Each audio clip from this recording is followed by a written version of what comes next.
بسم اللہ الرحمن الرحیم اللہم صلی وسلم وبارک علی سیدنا و مولانا محمد وعلی آلہ وصحبہ وسلم۔ ہم لوگ تدلیس کے اوپر گفتگو کر رہے تھے، تدلیس کے اوپر، اور آپ کو میں نے بتایا تھا کہ تدلیس کی بنیادی طور پر دو اقسام ہوتی ہیں، ایک کو تدلیس الاسناد کہتے ہیں اور ایک تدلیس الشیوخ ہوتی ہے۔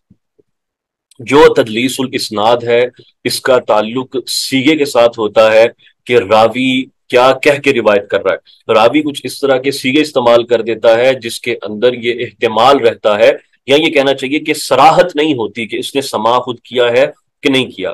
مثلا وہ کہہ دیتا ہے عن فلان یا قال فلان، تو اس کو کہتے ہیں تدلیس الاسناد ہے۔ اور تدلیس الشیوخ آپ کو میں نے بتایا تھا کہ راوی اپنے شیخ کا نام اس طرح سے ذکر کرتا ہے کہ اس کا شیخ پہچانا نہ جائے، اور اس کے پیچھے بہت سے محرکات ہوتے ہیں۔ بعض مرتبہ لوگ اس لیے ذکر کرتے ہیں، جیسے کہ میں بتاتا چلوں، خطیب بغدادی یہ کیا کرتے تھے کہ وہ ایک شیخ کے مختلف نام لیتے تھے، حالانکہ وہ ایک ہی بندہ ہوتا تھا، تاکہ سننے والے کو لگے کہ اس کے مختلف شیوخ ہیں، شیوخ زیادہ ہیں، ایک چیز۔ اور دوسرا، بعض لوگ جو تھے وہ کسی ضعیف راوی کو چھپانے کے لیے اس کا نام بدل دیا کرتے تھے، اور یہ سب سے قبیح ترین چیز ہے جو آپ کر سکتے ہو تدلیس الشیوخ کے اندر۔ اور یہ بھی واضح کیا تھا کہ تدلیس الشیوخ کا کوئی تعلق بھی سیغے کے ساتھ نہیں ہوتا کہ وہ کس سیغے سے روایت کر رہا ہے، وہ حدثنا کہہ کے آگے نام بدل دے، ان کہہ کے نام بدل دے، اس کا کوئی تعلق جو الفاظ ادا اور جو ہیں اور الفاظ تحمل ہیں اس کے ساتھ نہیں ہوتا۔ یہاں تک کی سٹوری سب کو کلیئر ہے؟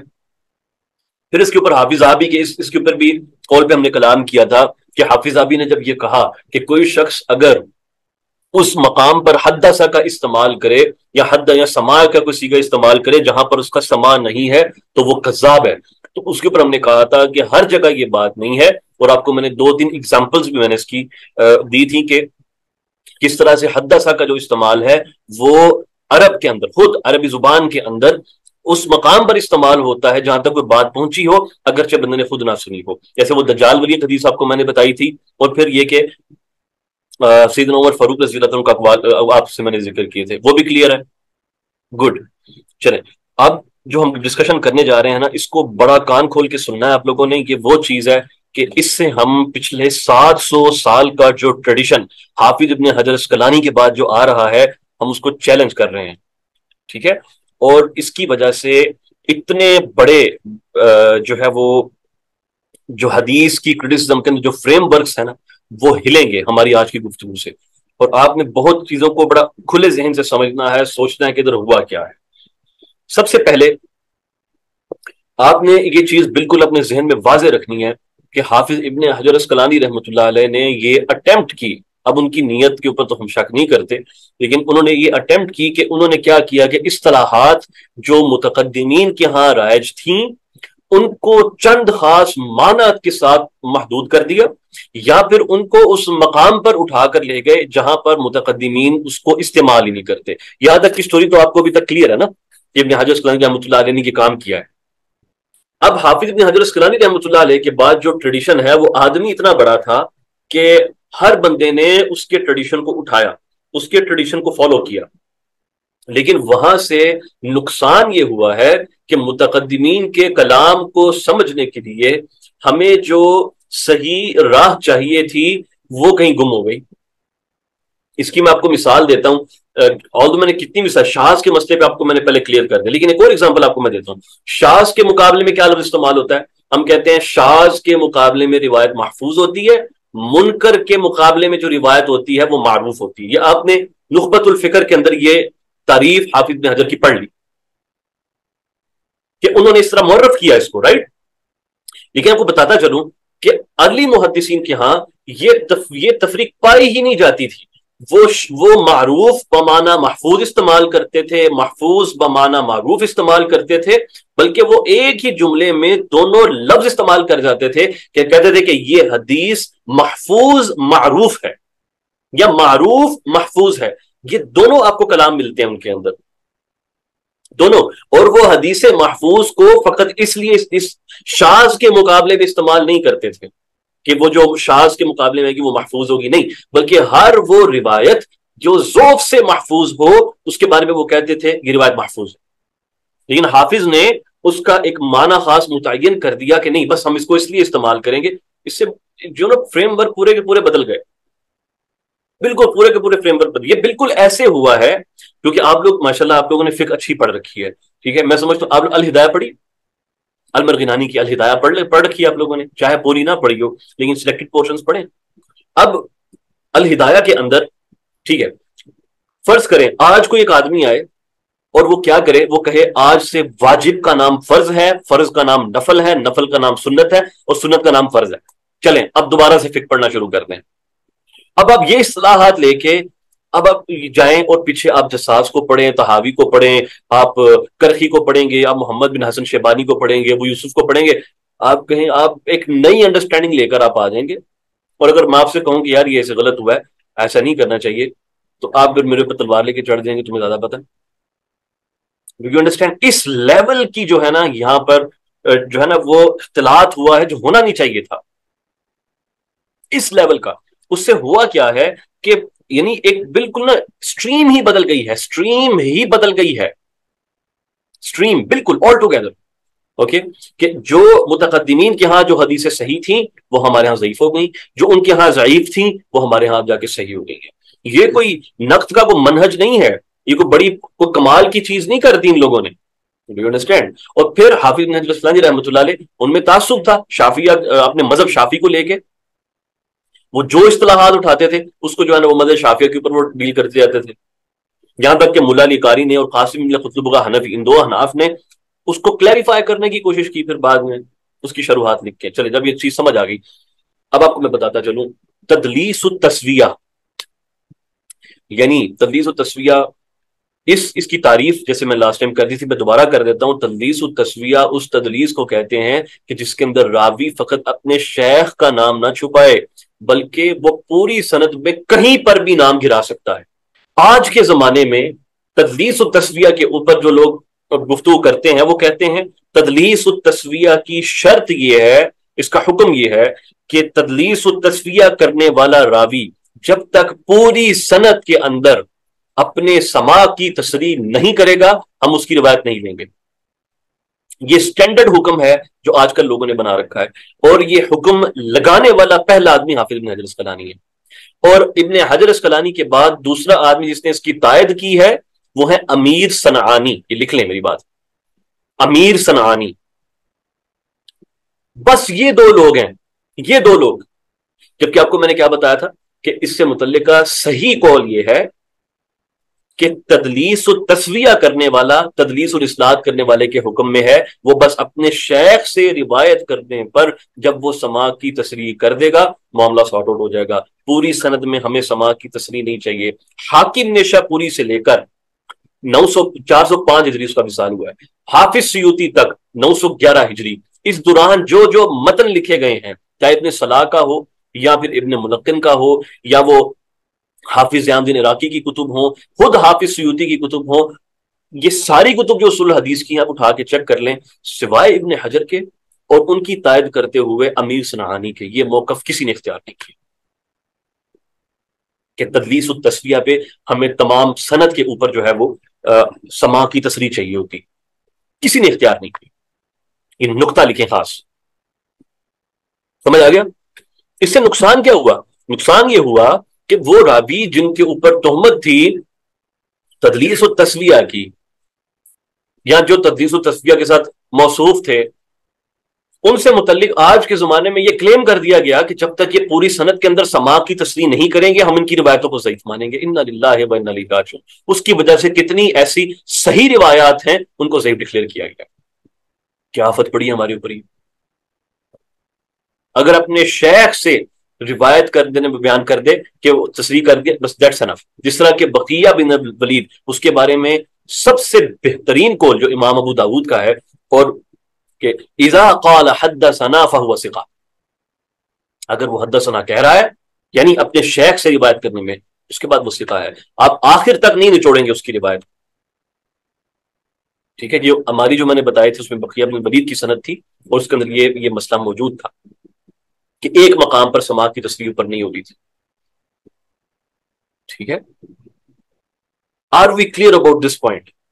یہ اتنا کریٹیکل مسئلہ ہے کہ اس کو بھی تھام لوگ بچ گئے. نہیں تو آپ مارکیٹ میں چلے جائیں, لوگوں سے ڈیبیٹ کر کے دیکھ لیں اس مسئلے پہ, ہر بندہ آپ کو وہ ابن حجر اسقلانی رحمۃ اللہ علیہ کا جو ہے نا وہ کرتا ہے. اور آپ کو میں حیرت کی بات بتاتا ہوں, حیرت کی بات بتاتا ہوں کہ ایک ایگزامپل بھی یہ لوگ پروڈیوس نہیں کر سکتے کہ کسی راوی کو متقدمین نے یہ کہہ کر ریجیکٹ کیا ہو کہ یہ تدلیس و تسویہ کرتا تھا, لہٰذا ہمیں اس کی ساری سند میں سماع کی تصریح چاہیے, تب ہم مانیں گے, نہیں تو نہیں مانیں گے. ایک راوی پروڈیوس نہیں کر سکتے. یعنی میں دوبارہ بتا دوں, تدلیس و تسویہ کے اندر فقط شرط یہ ہے کہ راوی اپنے شیخ سے روایت کے اندر سماع کی تصریح کر دے, حدثنا, اخبرنا, املاءنا وغیرہ وغیرہ, سماع کی تصریح کر دے اپنے شیخ سے. دیٹس انف, وچ مینس تدلیس التسویہ اور تدلیس الاسناد, اس میں کوئی فرق نہیں ہے, یہ ایک ہی چیز ہے. مصنف کے بڑے ہونے سے مصنف کا بڑا ہونا لازم نہیں آتا نا. بالکل, تدلیس التسویہ از دا سیم تھنگ ایز تدلیس الاسناد, صرف اس کا نام الگ کیا گیا ہے. اور آپ کو میں نے بتا دیا, دو لوگ, امام امیر صنعانی, اور انہوں نے بھی حافظ بن حجر کی جو ہے نا وہ قول کی شرح کرتے ہوئے بس انہوں نے یہ قول اختیار کر لیا ہے کہ ہمیں پوری سند کی تصریح چاہیے, ورنہ ہم نہیں مانیں گے. آپ کسی کو بھی تدلیس التسویہ کا راگ الاپتے ہوئے دیکھیں کہ وہ اوپر سے یہ کر رہا ہے وہ کر رہا ہے, بات ماننے کی ضرورت نہیں ہے لوگوں. ٹھیک ہے, تدلیس التسویہ والے آدمی کی بس آپ وہی روایت ریجیکٹ کریں گے جس کے اندر مسئلہ آپ کو پتہ چل جائے کہ یہاں پر تدلیس ہوگی. That's it. چلیں, تدلیس التسویہ کا آپ کو میں نے یہ مسئلہ واضح کر دیا. اب تھوڑا سا نا ایک بڑا انٹرسٹنگ آپ کو میں کیس کے اوپر لے کے جاتا ہوں. اب یہ کیس اس مقام کے اوپر پڑھ لیتے ہیں, یہ کیس اسٹڈی کرتے ہیں کہ مدلس کی حدیث کا جنرل حکم کیا ہوتا ہے. پہلے یہ پڑھ لیتے ہیں, مدلس کی حدیث کا جنرل حکم کیا ہوتا ہے, کہ اس کی روایت کو قبول کریں گے یا رد کریں گے. یاد رکھیے, اگر کوئی مدلس ہے تو اس کی حدیث کو لے لیں گے, ہاں تو اس کی حدیث بالکل اس کی حدیث کو قبول کر لیں گے. اگر وہ حدثنا یا اس اپنے شیخ سے جو ہے نا وہ روایت کرنے میں تصریح کر دے, حدثنا کے میں نے اپنے شیخ سے سنا بس, تو اس سے یہ گارنٹی مل جاتی ہے نا کہ بس جو ایک مسئلہ تھا وہ ختم ہو گیا. ٹھیک ہے جی. اب ذرا نوٹ کریں, یہ مسئلہ نوٹ کریں کہ مدلس کی روایت کے اوپر حکم کیا ہوتا ہے. اس بارے میں ہمارے پاس بنیادی طور پہ 5 اقوال ہیں جو ہمیں ملتے ہیں. ٹھیک ہے, ان اقوال کو پہلے لکھیں, اس کے بعد پھر ان کی تحریر کرتے ہیں صحیح طریقے سے. اور اس کو بڑے اچھے طریقے سے سمجھنا ہے, کیونکہ پھر ہم نے مرسل خفی کے ساتھ اس کو لنک کرنا ہے جا کے, اور پھر جو مراتب مدلسین حافظ بن حجر نے بنائے اس کے اوپر گفتگو کرنی ہے. یہ بہت کریٹیکل گفتگو ہے. لکھیں, سب سے پہلا قول تو یہ ہے کہ مدلس کی کوئی ایک روایت بھی قبول نہیں ہوگی, چاہے وہ تصریح کر رہا ہے چاہے وہ تصریح نہیں کر رہا. یعنی تدلیس ایک ایسی جرح بن جائے گی کہ اس کی بنا پر راوی متروک قرار پائے. پہلا پوائنٹ. ایک قول ہمیں یہ ملتا ہے, خطیب بغدادی نے الکفایہ کے اندر اس قول کو منسوب کیا ہے طائفۃ من اہل الحدیث والفقہ قدیما, کہ ایک گروہ پرانے محدثین اور جو فقہات ہیں ان میں سے ایک گروہ اس کا قائل ہے, لیکن کسی معین شخص کا نام نہیں ذکر کیا, نمبر 1. اور دوسرا, خطیب کے زمانے تک بھی کوئی شخص بھی پریکٹیکلی اس قول کو فالو کرنے والا نہیں تھا. اس سے پہلے چلیں گے, بخاری کے زمانے میں آپ کو نظر نہیں آتا. یعنی جتنے نقاد مشہور ہیں نا, آپ نام پڑھ رہے ہیں, یحییٰ ہے, احمد ہے, پھر علی بن المدینی ہے, بخاری ہے, مسلم ہے, ترمذی ہے, نسائی ہے, نسائی کے بعد حاکم نشابوری ہے یا دارقطنی ہے, پھر اسی طرح اگر امام بہقی کو آپ بیچ میں ایڈ کر لیں, یا امام الساجی ہو گئے, ابو زکریا الساجی ہو گئے, جتنے بھی ائمہ ہیں ان میں سے کسی ایک کی طرف بھی یہ معین ہو کر یہ قول ہمیں نہیں پتا کسی کے اوپر کفی نہیں ہے, تصریح کریں یا نہ کریں. یعنی وہ حدثنا کہہ رہا ہے یا حدثنا نہیں کہہ رہا, اس نے تدلیس کر دی, وہ متروک ہوا, اس کی ساری روایتیں ترک ہوں گی. یہ فرسٹ اوپینین. صحیح طرح سمجھ آ گئی بات. اس کو خطیب نے نقل کیا ہے, خطیب نے، اور اس نے منسوب کیا ہے طائفۃ من الحدیث والفقہ قدیما، یہ کہہ کر کہ ان کی اوپینین تھی، لیکن کسی معین شخص کا نام نہیں لیا. اور آپ کو میں نے بتایا کہ خطیب کے زمانے سے پہلے تک بھی جن ائمہ جرح و تعدیل پر ہم اعتماد کرتے ہیں ان میں سے کوئی ایک بھی اس رائے کے ساتھ نہیں تھا. First thing first. آپ کو میں یہی بتاتا چلوں کہ تدلیس بعض مقامات پر جرح بن جاتی ہے، اور ایسی جرح بنتی ہے کہ وہ راوی کلیتاً ترک ہوتا ہے، لیکن اس کا ذکر میں آگے جا کے آپ کو بتاؤں گا. فی الحال اپنا ذہن ذرا اوپن رکھیں. دوسری اوپینین یہ ہے کہ مدلس کی ساری مرویات قبول ہوں گی، چاہے وہ کہیں پر سماع کی تصریح کر رہا ہے یا وہ سماع کی تصریح نہیں کر رہا. یہ پہلے قول کا بالکل اپوزٹ. اس کو بھی خطیب بغدادی نے نقل کیا ہے، اور انہوں نے منسوب کیا ہے اس کو طائفۃ من اہل الحدیث کی طرف، کہ محدثین کے ایک گروہ کا یہ مسلک رہا ہے کہ مدلس جیسا بھی روایت کرے، ان کے ساتھ کر رہا ہے، حدثنا کے ساتھ کر رہا ہے، وہ تدلیس و تسویہ کرتا ہے، تدلیس و شیوخ کرتا ہے، تدلیس اسناد کرتا ہے وغیرہ وغیرہ، اس کی ساری روایتیں قبول کریں گے اگر وہ اپنی ذات میں ثقہ ہے. یعنی مدلس کی ہر روایت قبول ہوگی، یعنی ہم اس کی روایت کو اس کے مدلس ہونے کے سبب اس کا رد نہیں کریں گے. یعنی تدلیس کوئی جرح نہیں. یہ دوسرا قول. تیسرا قول یہ ہے کہ مدلس کی فقط وہ روایتیں قبول ہوں گی جس میں وہ سماع کی تصریح کرتا ہے، اور جس میں اس نے سماع کی تصریح نہیں کی وہ روایت رد ہوگی. یہ اکثریت کا یہ موقف ہے، اجماع نہیں ہے اس مسئلے پہ، جیسے کہ بڑا واضح ہے، لیکن آج کے زمانے تک بھی اکثریت کا موقف یہی ہے. اب وہ صحیح ہے کہ نہیں اس کے اوپر آگے جا کے بات کرتے ہیں، کہ وہ حدیثیں قبول ہوں گی جس کے اندر وہ سماع کی تصریح کرتا ہے، حدثنا، اخبرنا، املاءنا، اس طرح کے لفظ استعمال کرتا ہے وغیرہ وغیرہ. اور وہ روایتیں جس کے اندر وہ عن یا قال یا حدثا اس طرح کے لفظ الفاظ استعمال کرتا ہے جہاں پر احتمال رہتا ہے ہمیشہ، تو اس کی وہ روایت کو قبول نہیں کریں گے. اس کو اکثریت نے اختیار کیا ہے. یہ تیسرا قول ہو گیا. چوتھا قول یہ ہے کہ اس کی ساری مرویات قبول ہوں گی، سوائے ساری مرویات قبول ہوں گی یا تدلیس کی مدلس کی روایت قبول کریں گے، الا یہ کہ اس کی تدلیس غالب ہو جائے، اس کی مرویات پر تدلیس غالب ہو جائے. تدلیس غالب ہو جائے تو اگر کسی کی مرویات کے اندر کچھ روایتوں میں وہ تدلیس کرتا ہے تو کوئی فرق نہیں پڑتا، لیکن اگر غالب ہو گئی ہیں، غالب ہو کہ زیادہ روایتوں میں تدلیس کرتا ہے وہ، اب اس کو ریجیکٹ کر دیں گے. یہ قول امام علی بن المدینی کا ہے. اب یہ بھی کوئی چھوٹا آدمی تو نہیں ہے نا، علی بن المدینی کا یہ قول ہے. 4 ہو گئی. ابھی 5ویں لکھ لیں. اس کی تمام احادیث قبول ہوں گی سوائے ان احادیث کے جن میں تدلیس ثابت ہو جائے. یعنی آپ صرف یہ کہہ کر روایت کو رد نہیں کر سکتے اس کے اندر راوی مدلس ہے، وہ ان کہہ کے روایت کر رہا ہے. نو، the question is ان کہہ کے روایت کر رہا ہے، کیا تمہارے پاس کوئی پروف ہے کہ اس ان کے اندر اس نے تدلیس کی ہے؟ اگر تم کہو گے نہیں کوئی پروف نہیں ہے میرے پاس، اوکے دین فائن، ہم اس کو قبول کریں گے. اگر کہو گے کہ ہاں بھائی دلیل ہے، لاؤ دلیل، پھر تمہاری دلیل دیکھیں گے دلیل کیسی ہے. یہ 5واں قول ہے. 5واں قول سمجھ آ گیا کہ 5ویں قول کا تعلق سیغے کے ساتھ نہیں ہے، سیغے کے ساتھ نہیں ہے. 5ویں قول کا تعلق غالب کے ساتھ نہیں ہے کہ غالب مرویات کیسی ہیں. 5ویں قول تعلق یہ ہے کہ دلیل کہاں پر آ رہی ہے، دلیل کس مقام پر آ رہی ہے. یہ امام یحییٰ بن معین کی اوپینین. اس کے اندر ایک چیز یاد رکھیے گا کہ فقیر خود جو ہے وہ اس 5ویں قول کی طرف زیادہ مائل ہے. میری نظر میں یہ 5واں قول درست ہے، یہ 5واں قول. لیکن اس میں کچھ مسئلہ ہے، وہ یہ ہے کہ اب ہم اس زمانے کے لوگ نہیں ہیں کہ جب ہمارے ارد گرد کے راوی موجود تھے اور وہ اپنی حرکتیں کر رہے تھے. یحییٰ جیسا آدمی یہ بات کر سکتا ہے، کیوں؟ کیونکہ وہ اس زمانے میں ان کے درمیان رہ رہا تھا.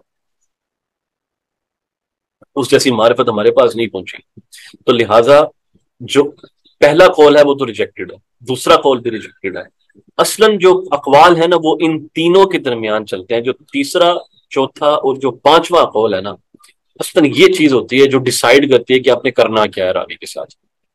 چلیں یہ 5 اقوال جب آپ لوگوں نے لکھ لیے اچھے طریقے سے، اب اس کی نا میں آپ کو اب اگلا سیکشن جو ہے نا ہم اس کی طرف چلتے ہیں، اگلے سیکشن کی طرف چلتے ہیں. 5 اقوال یہ یار آپ کو میں وہ چیزیں لکھوا رہا ہوں کہ سبحان اللہ، یہ چیزیں سمجھنے کے بعد نا اب جو مرضی اصول حدیث کی کتاب پڑھ لے پھر مسئلہ نہیں ہوگا، کیونکہ آپ کو اصل کہانی پیچھے پتہ چل گئی کہ کیا ہو رہا ہے اور کون سا آدمی کہاں سے اپروچ کر رہا ہے.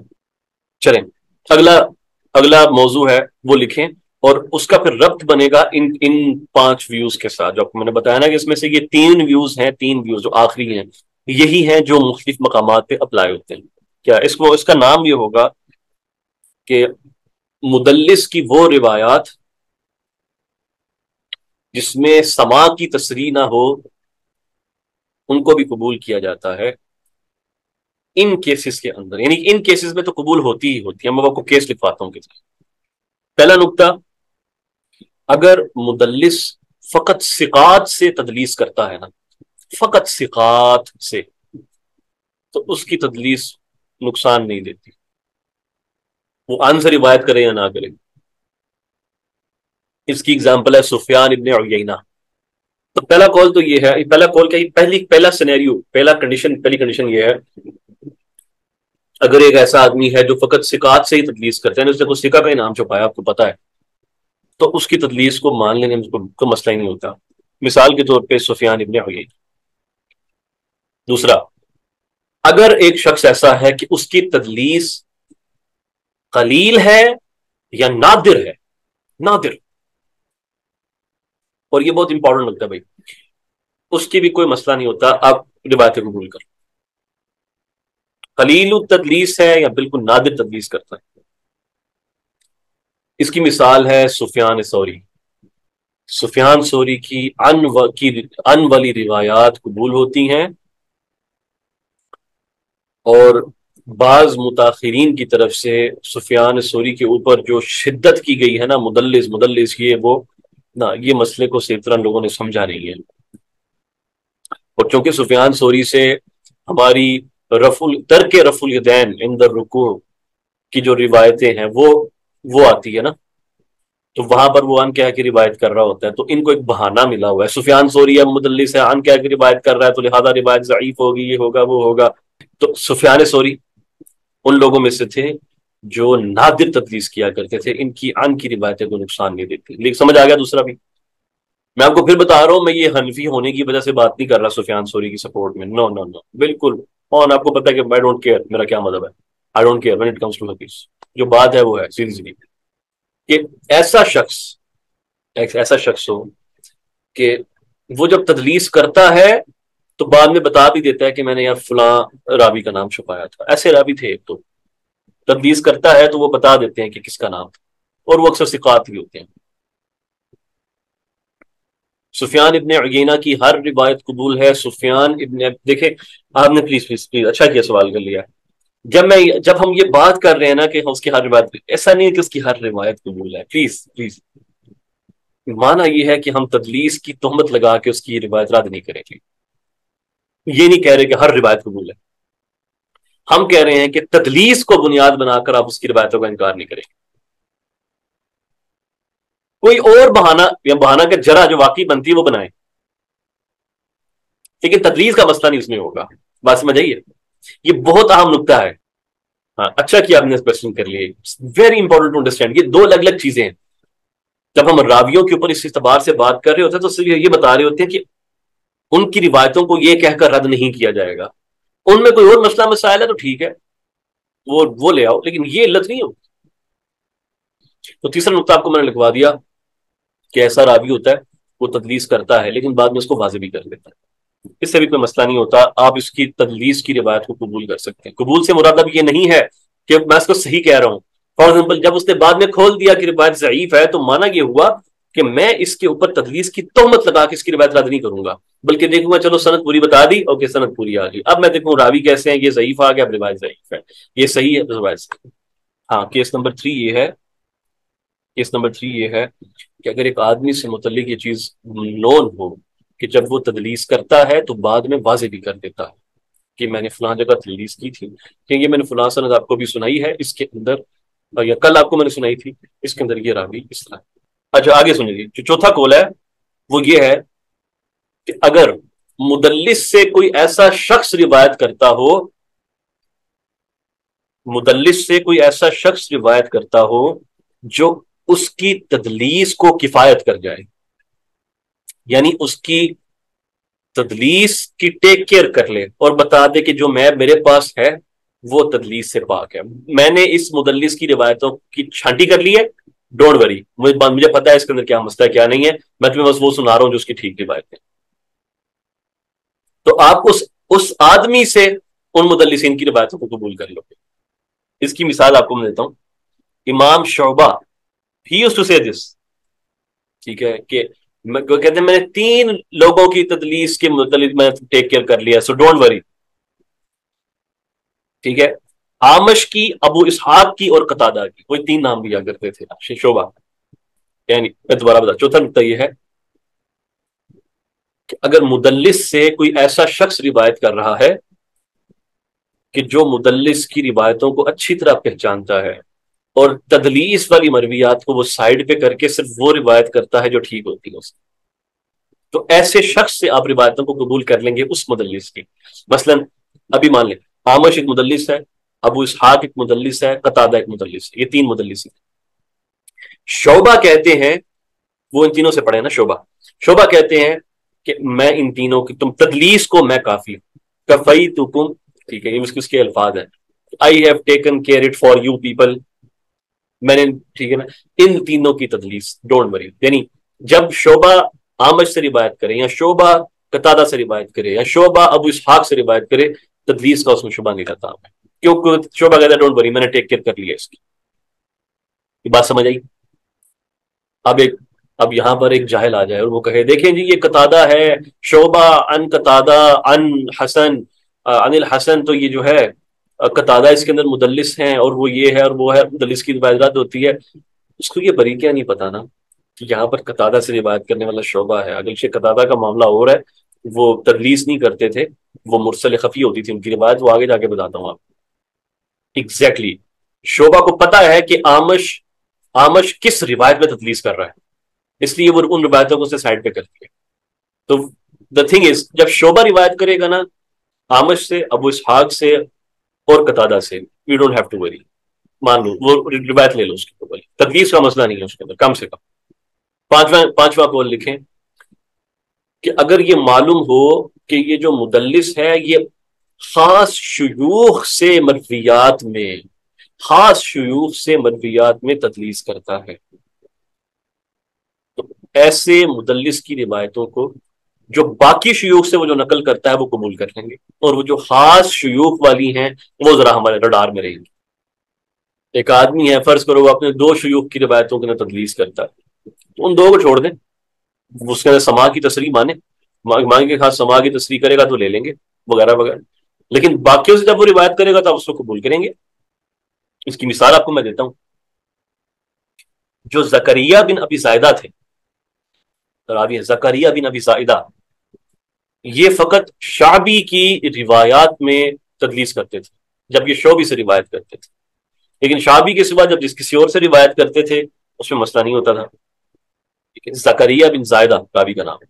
اسی طرح تہذیب التہذیب میں یا تہذیب الکمال میں دیکھیے گا، خارجہ بن مصعب یہ صرف غیاث بن ابراہیم کی روایتوں میں تدلیس کرتے تھے، اس کے علاوہ تدلیس نہیں کرتے تھے۔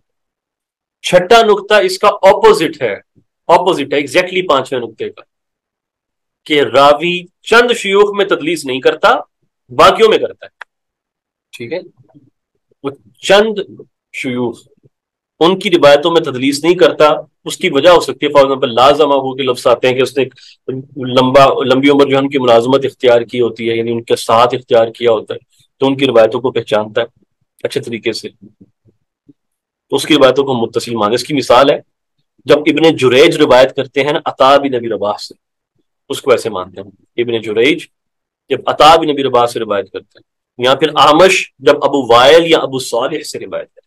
تو کیونکہ آمش کا ٹائم ابو صالح اور ابو وائل کے ساتھ بہت زیادہ گزرا ہے، تو آمش کی جو روایتیں ہوتی ہیں ان سے وہ تو ویسے ہی آپ اس کو متصل مانو گے چاہے وہ ان کہہ کر روایت کرے. لیکن جو جہلا ہے وہ کیا کرتے ہیں، آمش ہے ان کہہ رہا ہے، آگے نہیں دیکھنا کون ہے کون نہیں ہے، کوئی کنڈیشن نہیں، بس ان ہے روایت رد ہوگی مدلس ہو گیا الحمدللہ ہماری جان بچ گئی، روایت ضعیف ہو گئی. This is not how it works. آمش کا ترجمہ میزان الاعتدال سے نکال کر دیکھیں اور اس کے اندر حافظ ذہبی نے کہ نقطہ نقل کیا ہے، یہ نقطہ بیان کیا ہے کہ اس کی وہ روایتیں جو اس کے ان شیوخ سے ہوتی ہیں جن سے یہ کثرت کے ساتھ روایت کرتا ہے اس کو ہم اتصال پر ہی محمول کرتے ہیں. ساتواں نقطہ لکھیں کہ اگر کسی راوی کی حدیثوں میں سے جو تدلیس شدہ روایتیں ہیں، جو مدلس روایتیں ہیں، وہ اگر الگ ہو چکی ہیں نا، یعنی ہمیں پتا ہے کہ اس کی 15 روایتوں میں سے ان 4 میں تدلیس ہوئی ہے، ان 4 کو چھوڑ دیں، باقیوں کو قبول کر لیں. کیا یہ ہوتا ہے ایسا؟ بالکل ہوتا ہے. ہاں، میں نے بہت سے راویوں کے اوپر انہوں نے مقرر کیا ہوا کہ کون کون سی روایت کے اندر اس نے تدلیس کی ہوئی ہے، بس وہ نہ مانے، باقیوں کا مسئلہ نہیں. 6 اور 7 میں ڈفرنس دیکھیں نا، کرے نا بھائی، ایسے ایسے نہیں ہوتا. آپ کو میں بتاتا ہوں.